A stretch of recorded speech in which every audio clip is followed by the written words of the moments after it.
Good evening. I'm going to use my little mic because I got a little bit of background noise. Um, I'm thankful. I'm thankful. Good evening. Um, I'm going to introduce myself. I'm Tigeria Young, and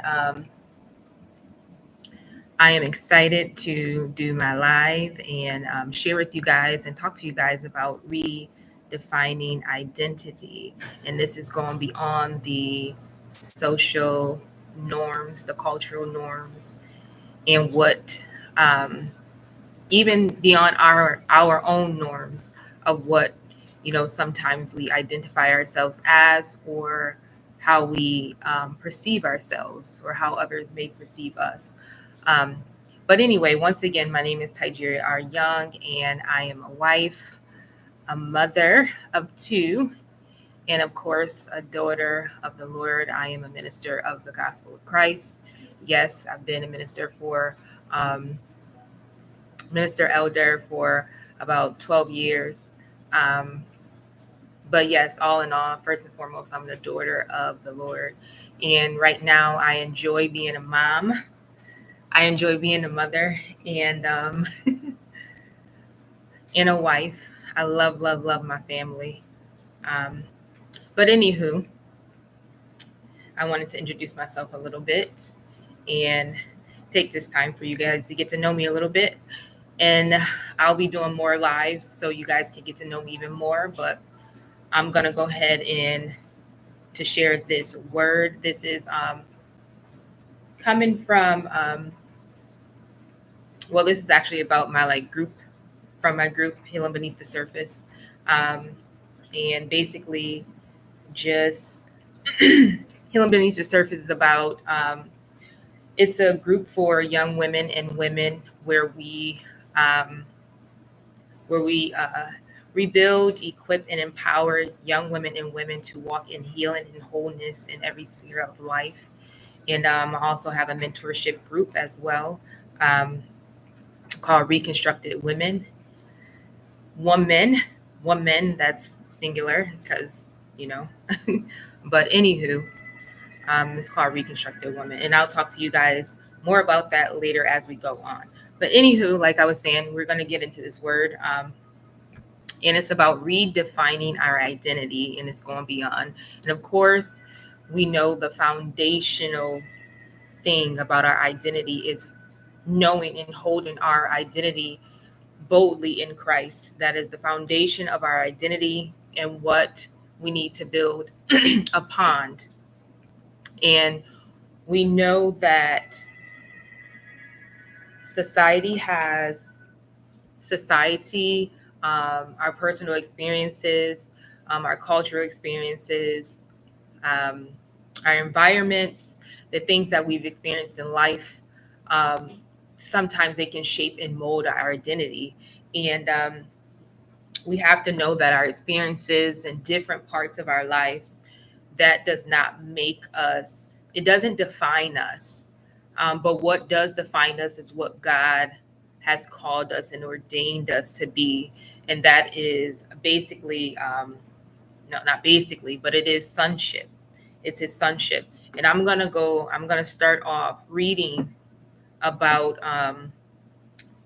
the original plan of identity and the original, what God has um, called us into when he sent Jesus down to die for us and raise again. So I'm going to start with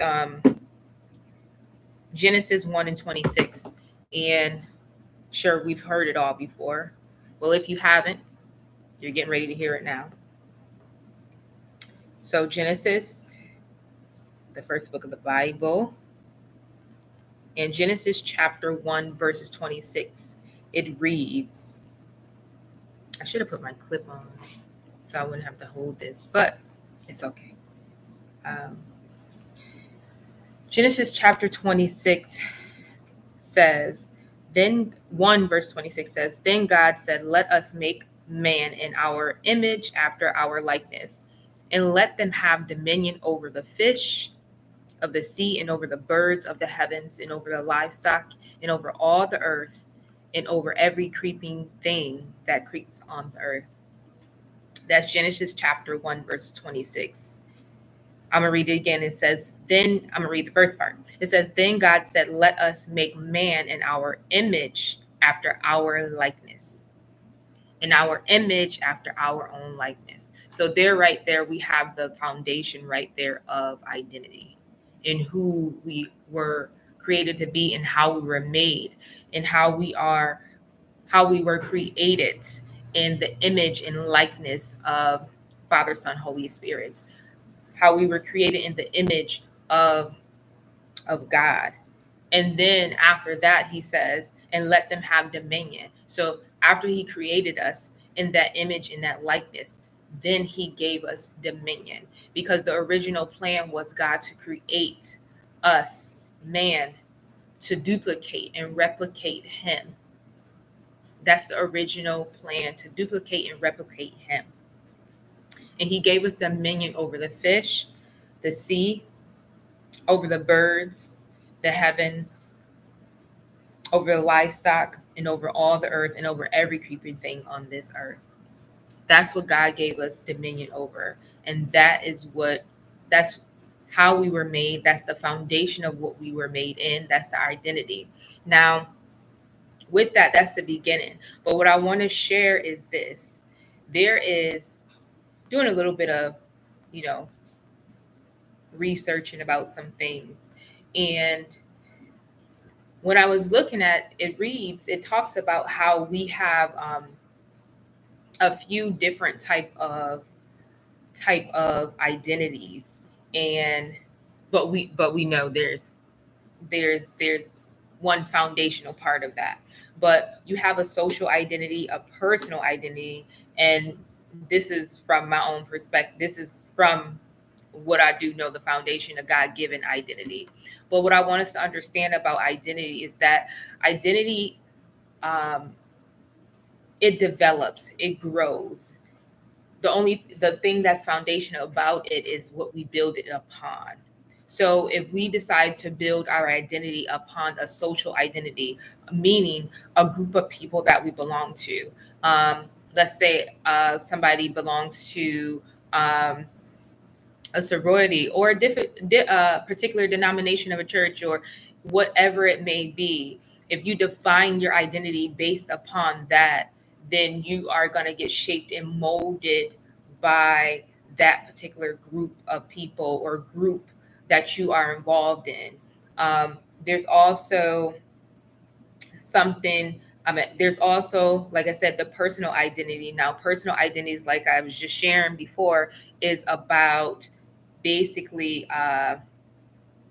is our life's experiences and how we personally will perceive ourselves, or how our family sees us, or the things that we've taken on in life or we've experienced in life, basically, as well cultural too, because if you look at America versus another different country, there's a cultural thing that's taken upon there in a different country versus America. There's two different cultures. And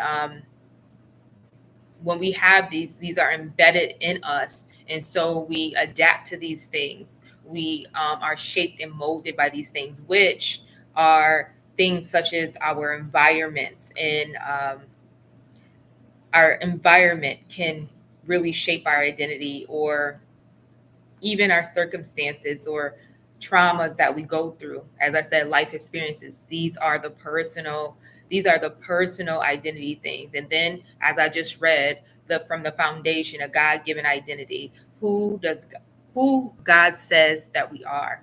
Who does God say that we are? Who does he say that you are? Regardless of your circumstances, or regardless of what has taken place in your life, or regardless of what type of cultural group you belong to.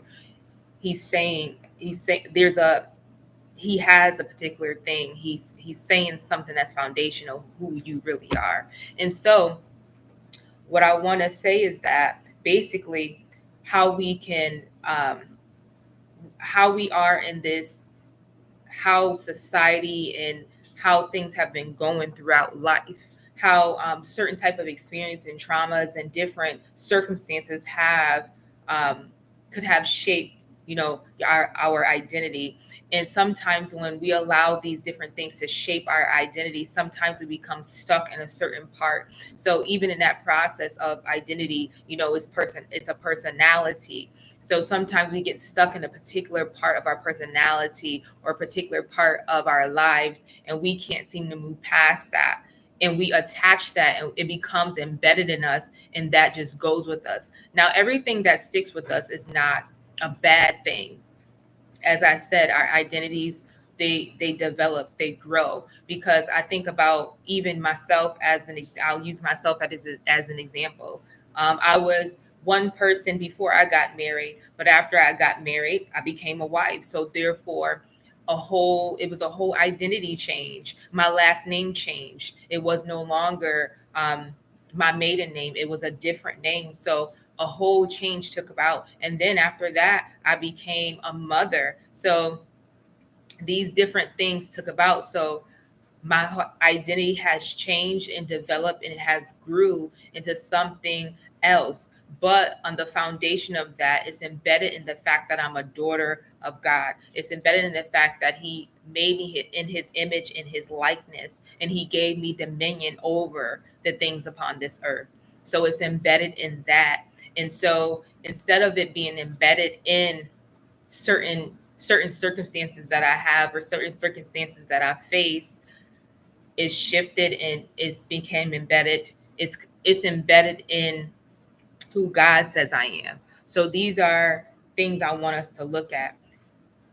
Also, with that, you have um, when a circumstance come about, or a trauma, or different things come about, when we face these things, when we have these things, like I was saying, it becomes it can become embedded in us. So we take it along with us, we carry it along with us into different parts of our lives, and seasons and parts of our lives.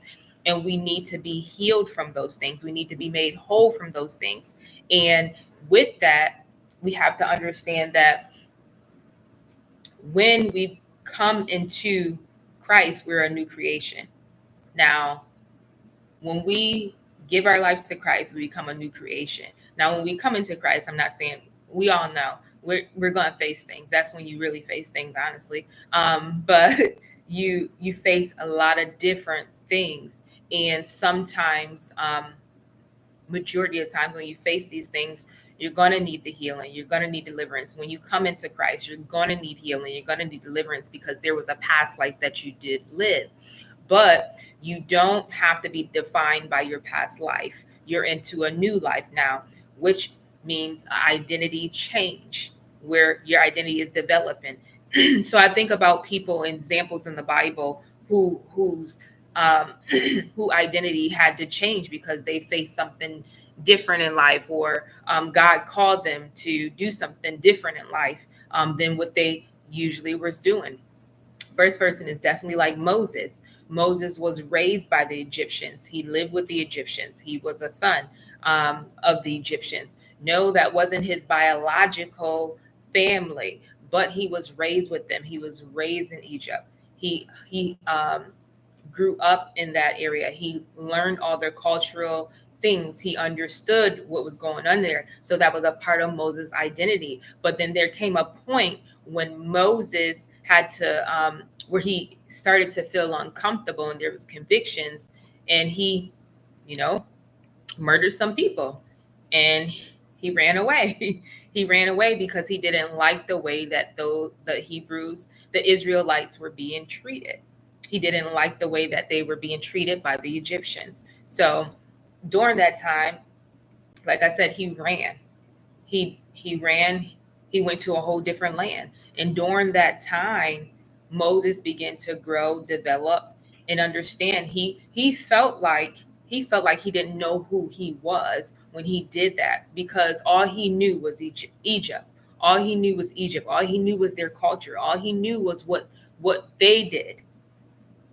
So when God decided to call him and shift his whole identity, the perspective of how he's seen himself, how how he seen himself and how God decided to see him, how he seen himself and how God decided to see him, he realized that he was called. He didn't really think he was qualified for it, but God called him to do it. His identity shifted. His identity changed. Another person was Saul to Paul. He had a whole name change as well. Now we know Saul crucified the Christians and he thought he was doing it in the name of the Lord. He crucified them, he persecuted them, he killed them. But he had an encounter with the Lord. He had an encounter on that road to Damascus. He had an encounter, and God changed his name to Paul. So his whole identity shifted, and he became who God said he was. I can go down the line, Jacob to Israel. You know, he tussled with the angel of the Lord. He tussled with them. And his name was shifted to Israel, as well as Esther. Esther went through a whole purification of who she was. And then she came out and found favor with the king and became queen. She shifted. It was an identity change. And in that whole identity change for her, she became someone who saved her people. She saved a nation. She was called. She was chosen. She was called and she was chosen. So it's an understanding that even though we have specific things in our past or specific circumstances, they don't have to define us. We can be who God says we are. We can be exactly who God says we are. We can walk in that identity. We can walk in that sonship, which leads me to the point of who God says we are. I'm going to read Romans chapter 8, verse 15.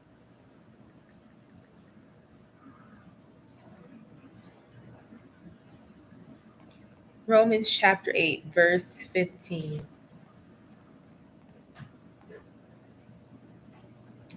I wrote it down.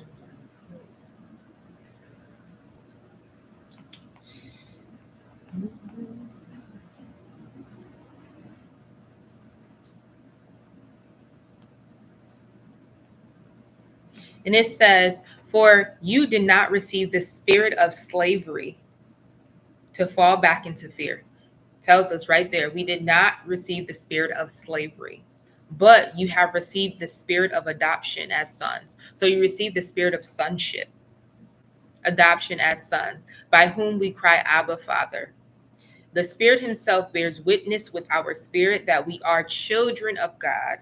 And if children, then heirs of God and fellow heirs with Christ, provided we suffer with him in order that we may also be glorified with him. So right here is telling us that we're heirs of God. We're children of God. It tells us that right here, our identity is found on the foundational principles, right here on the foundation of God. And it's nowhere else.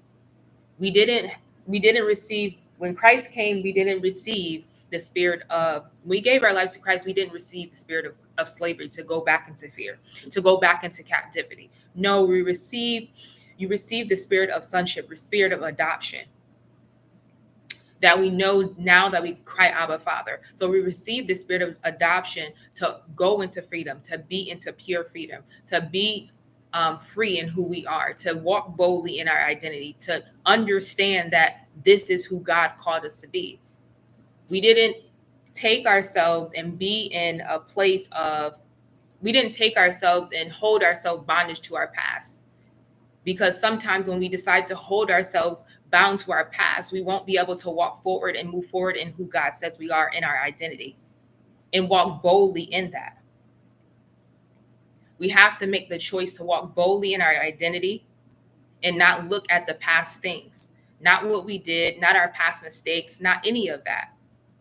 Because also that means in our past, or even now, sometimes we hold on to titles, or we hold on to labels that people perceive us as, or that people have said we are, or even the titles that or or labels that we place on ourselves because of the experiences and the traumas that we face in life or the circumstances that we have. We talk from a place of defeat. And I know I'm guilty of it. I have before. But when you understand that you don't have the spirit of slavery, but you have the spirit of adoption, that means that you are a child of God, that you are walking in sonship. When you understand that you have sonship, that means you have access. That means you have access to walk boldly in your identity. That means you have access to cry out, Abba, Father. You as a child, you as a child with your natural parent, if something is going wrong, and you have that relationship with your natural parents, your natural father, whomever, earthly father, whomever that you deem earthly, you are going to cry. You're going to say Abba, Father. You're gonna say Daddy. You're gonna cry out Daddy. You might not say Abba, Father, because that's God, but you may say you're gonna cry out Daddy. That's what you're gonna do, because you know that you can cry out. You know that you can say Daddy or Mommy, whomever. You know that you can say that, and you know that you have access to do that. It already says, because that spirit agrees with the spirit on the inside of us. So when you are able to understand, you can take, when you know who you are in Christ, you can begin to build things from that foundational place. You can begin to build from that place of victory. When you understand that you are a son, when you understand that you are a daughter, you can build from that place. You can access that realm, you can access that realm that God has said that you're here of and have access to. I think about, and this is even a little bit deeper to be able to redefine that, and for us to really grab a hold of what we have access to. I think about the prodigal son. We know that one son left and he came back, but the son that was there serving faithfully, doing all these things, his father said, son, you've always had whatever I have, it's always been yours. Basically, he said, whatever I have, it's always been yours. And it's like, wow, you're serving faithfully, you're doing all these things, and the son comes back, there's a party, but you feeling some type of way. He's feeling some type of way. And he's like, how could you do this? I never left. I didn't do anything. But he was rejoicing over that one that came back, right? But he's like, I never left. I was faithfully serving you. I did everything. He's like, well, son, everything that I had, you always had access to. Everything. He's like, you bring out the fatted calf and all these things. But he says, everything I have, you already had access to. It's always been yours.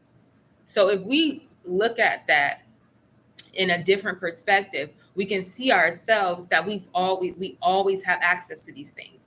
And yes, we fight a spiritual warfare. Yes, we fight against things we don't fight against flesh, but we fight of things in the spirit realm. Yes, we battle, we war. But the understanding is that we have access. We have access. And because we have that access, and because we are sons and daughters, we can walk in that identity. We can understand that we've been given dominion from the beginning. We have access and authority to walk boldly. And we don't have to be defined. We don't have to be defined by our circumstances. We don't have to be conformed to what society says. We don't have to be conformed to what our circumstances have said. We don't have to be conformed or shaped by the trauma or certain life experiences. We don't have to be shaped or conformed to certain cultural things that we don't agree with.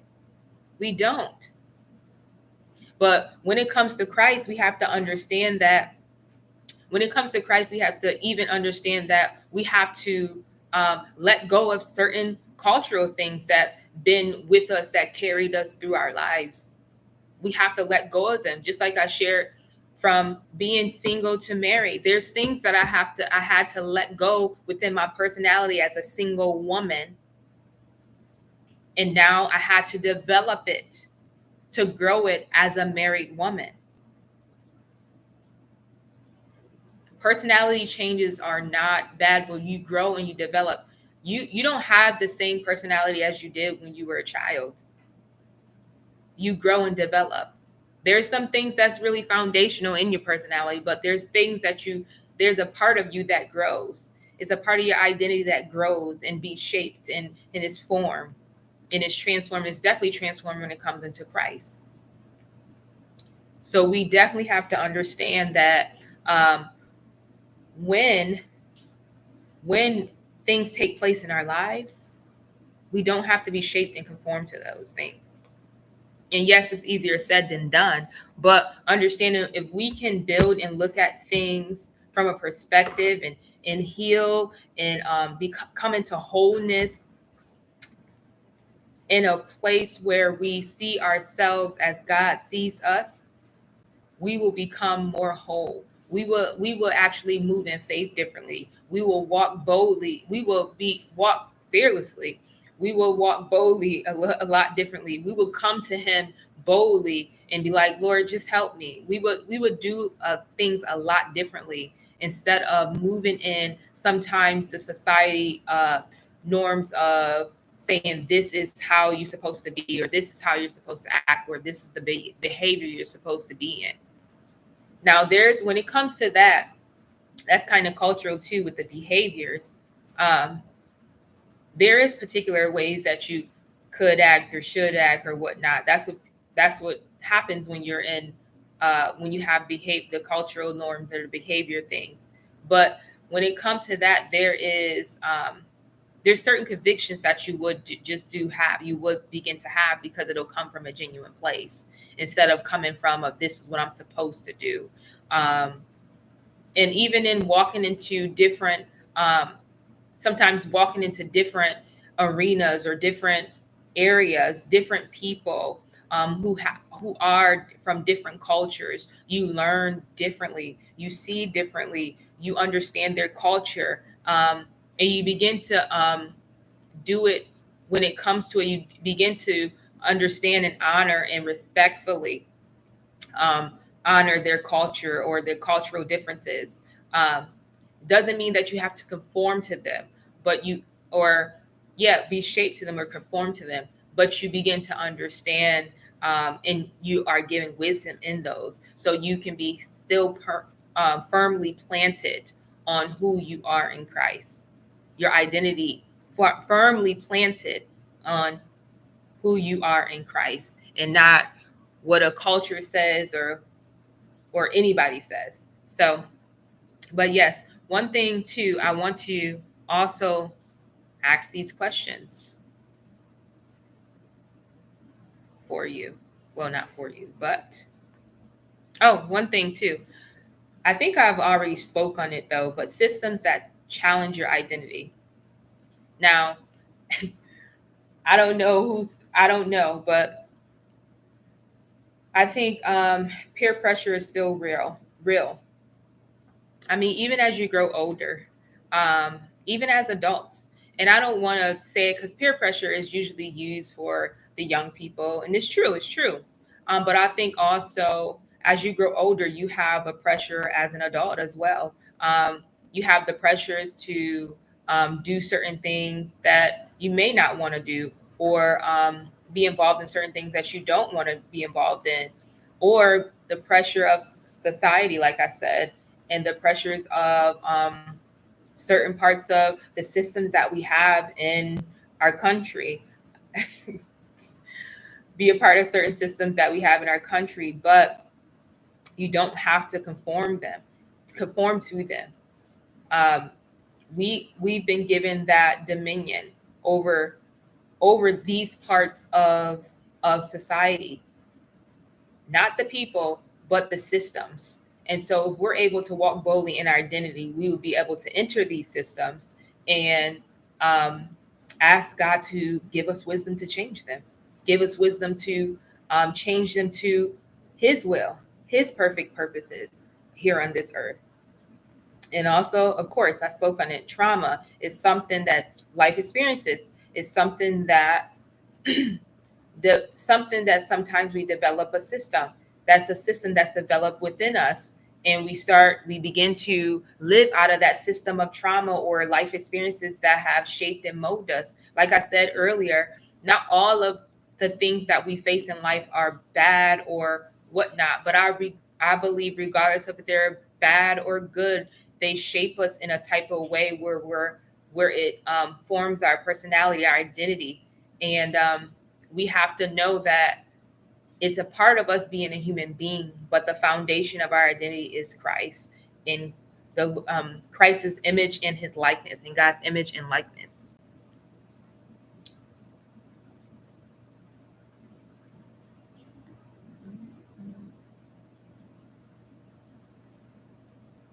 In His image and His likeness. All right, I'm just leave you with one question, and I believe it's a question of a week on my page anyway. But I'm gonna leave it here too. And it says, "What do you believe has shaped your identity over the years of your life?" What do you believe has shaped your identity over the years of your life? Was it your environment? Has it been your circumstances? Was it your circumstances? Was it your life experiences? Was it your culture?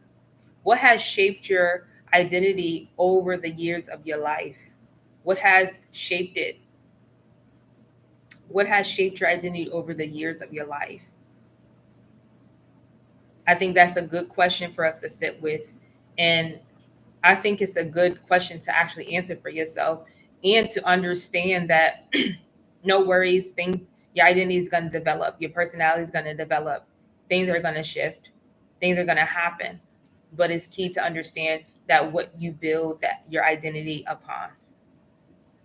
What are you going to build your identity upon? And what has shaped it over the years of your life? This is going to be good. All right. So that is it for tonight. It wasn't too long. I hope you guys enjoyed this message. And if you like what you heard tonight, please do hit the subscribe button and come on back, because I will be going live again. And also, if you want to hear more content, please do hit that subscribe button. And as well, you can also sign up for emails. The link is below. So you can sign up to receive some emails and my newsletter, and also stay up to date on my mentorship group, Reconstructed Woman. I thank you guys for joining me tonight. You guys have a good night. God's love. Peace.